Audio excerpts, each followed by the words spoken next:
ता विलक्षितं त्वयं जीवनं कृतमूलव्यासम्। अरे महाराज, ये जीवन इतना विलक्षण है, इसे ऋषि मुनि भी समझ नहीं पाए। ऋषि मुनियों ने जितना समझा उतना लिख के गए। ये गीत भी ऋषियों का ही गाया है मैंने, ये मेरा नहीं है, मैंने गीत नहीं रचा। ऋषि मुनियों ने जो रचा है उसी का ये पद गाया, तुमको दर्शाया कि जीवन को समझते समझते ऋषियों को हजारों हजारों वर्ष जीना पड़ा, पर जीवन फिर भी समझ में नहीं आया। तम विलक्षितम यद जीवनम कृतान भूय। तो महाराज, जीवन तो जितना समझ जाए उतना समझते रहना चाहिए। आज जीवन को समझने के लिए 88,000 ऋषि भटक रहे थे मार्ग में। श्रीमद् भागवत कथा का प्रारंभ हो गया।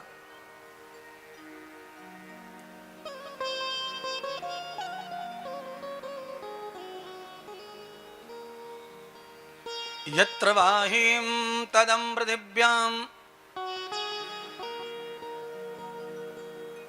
ऋषियों ने कोई कोना नहीं छोड़ा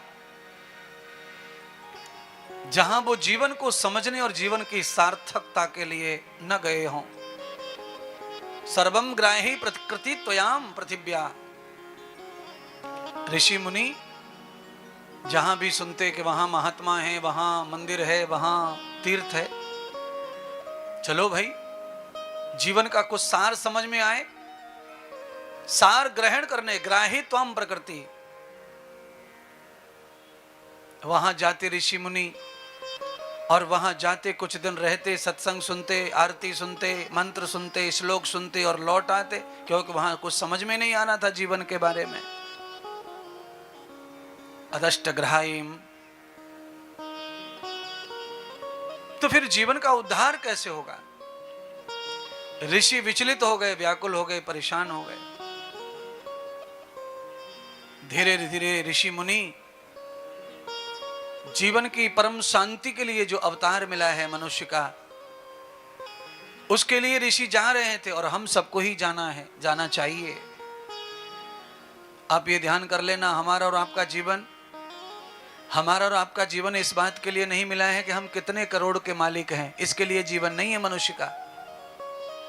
क्यों? ये सारा खेल नकली है। ये मनुष्य ने बनाया है, करोड़ की गिनती मनुष्य की है, लाख मनुष्य की गिनती है, संख असंख ये सब मनुष्य की गिनती है। ये सारी गणना मनुष्य की है। राहु कहाँ है, केतु कहाँ है, उसका क्या प्रभाव है, ये गणित भी मनुष्य का है। ये सब परमात्मा का कुछ नहीं है सृष्टि में इस तरह का। ये सारा खेल मनुष्य ने रचा है। ये सारे ग्रह कहाँ रहते हैं, ग्रह का प्रभाव क्या है, ग्रह से क्या नुकसान क्या फायदे, ये सारा भूगोलीयकरण है। भूगोल के तंत्र वैज्ञानिक ज्योतिष के ज्ञानियों ने इन सब चीजों को निर्मित किया है, बनाया है। मनुष्यकृत हैं, इनमें झूठ ज्यादा है और सच कम है।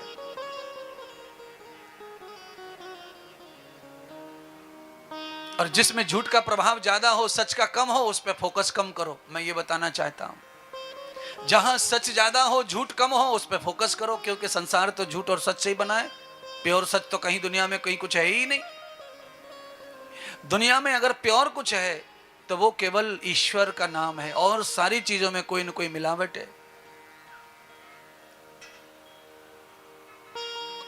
हर एक चीज में कोई परसेंटेज है जो मिला हुआ है। जहां अपार शांति मिलेगी, अपार जहां सुख मिलेगा, हर बात का चमत्कार होगा, आप जो भी डिमांड करते हैं वो पूरी होगी, पूरी होगी। इतने होके भी देने वाला जो दाता है वो पूरा नहीं है, वो भी अधूरा ही है, उसमें भी अशांति का वास है। सारे जगत को शांति देने वाला साधु संत ऋषि मुनि क्षण क्षण वो भी अशांत रहते हैं। उनको भी बेचैनी होती है, कभी कभी उनको भी अशांति आती है, उनके जीवन में भी रुकावटें आती हैं, क्लेश आते हैं, अपमान के क्षण आते हैं, पर वो ऊपर निकल चुके हैं, इसीलिए वो अपमान को भी देख लेते हैं, अपमान के साथ में वो प्रतिष्ठा को भी देख लेते हैं, वो सारी चीजों को जीवी लेते हैं। जब आदमी ऊपर चला जाता है तो सारी चीजें उसके लिए नॉर्मल हो जाती है। फिर नीचे से ऊपर को मुंह उठा के देखना पड़ता है। अगर आप छत पे हैं तो आपको नीचे को मुंह करके देखना पड़ेगा। आप नीचे खड़े हैं, छत पे कुछ देखना है तो ऊपर को मुंह उठाना पड़ेगा। तो मेरा कहना है आप सबसे कि आपका स्टैंडर्ड बड़ा होना चाहिए, ना कि बकवास, ना कि अभिमान, ना कि अज्ञान। आदमी का स्टैंडर्ड जब अच्छा होता है, उसकी क्वालिटी तैयार हो जाती है, तब उसके पास में अशांति कम आती है, शांति ज्यादा आती है। असत्य कम आता है, सत्य ज्यादा आता है। जिस आदमी का स्टैंडर्ड गिरा हुआ है उसके पास में शांति कम, अशांति ज्यादा, सत्य कम, झूठ ज्यादा। और ये सृष्टि वो सृष्टि है, यहां पर जो आया गुरु संगति की, संत संगति की, सत्संग संगति की, उसका जीवन विराट होता है। और विराट होता है तो वो शांति अशांति को दोनों को ही समझता है, सत्य सत्य को समझता है। तत्पदई त्वया वर्धम सर्वे ऋषिगणस्तये। सर्व ऋषिगण पूरी सृष्टि का भ्रमण कर रहे हैं महाराज।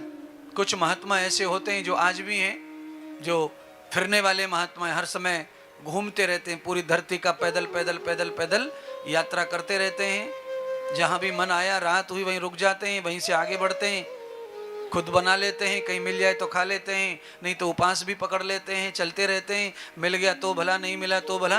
ऐसे परम संत साधु भी धरती पर भ्रमण कर रहे हैं, वो भी शांति की खोज में निकले हैं, पर उनको भी शांति मिल नहीं रही है। इसीलिए भ्रमित भ्रमित भ्रमित भ्रमित भ्रमण हो रहा है, निरंतर सृष्टि का भ्रमण हो रहा है। बड़े बड़े सिद्ध क्षेत्रों में जाते हैं साधु महाराज, और उन सिद्ध क्षेत्रों में रहते हैं, पर शांति फिर भी नहीं मिलती है। अच्छा बोलो, शांति सिद्ध क्षेत्र में जाने के बाद में वहां से हट करके अशांति की ओर फिर जाने की क्या जरूरत है? पर साधु का मन भी तो चंचल है, वो भी नहीं रुकता। सिद्ध क्षेत्र भी छोड़ा और फिर चले पाखंड की ओर। फिर कोई सिद्ध क्षेत्र आया, वहां रुके 10 दिन साधना की, फिर वहां से उठे, फिर उठाया, चले।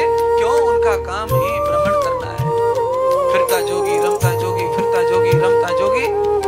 पर हाँ, फिरता जोगी भले ही सिद्ध ना हो, फिरता जोगी भले ही शांत ना हो, फिरता जोगी भले ही भक्ति न करे, पर फिरता जोगी माया में नहीं फंसता। उसको ये लाभ तो मिलता है, उसमें सामाजिक कीड़े नहीं पड़ते, किसी का पर्सनल मोह उसे फंसाता नहीं है।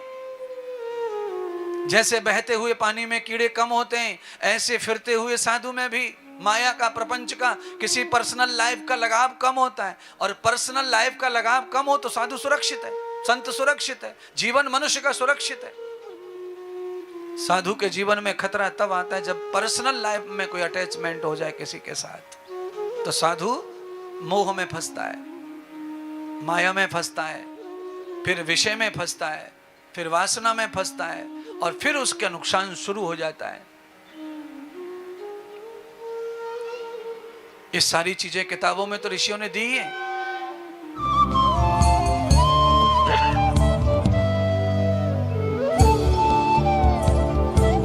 अनुभव भी जीवन के हम सुनाते रहते हैं किताब के साथ।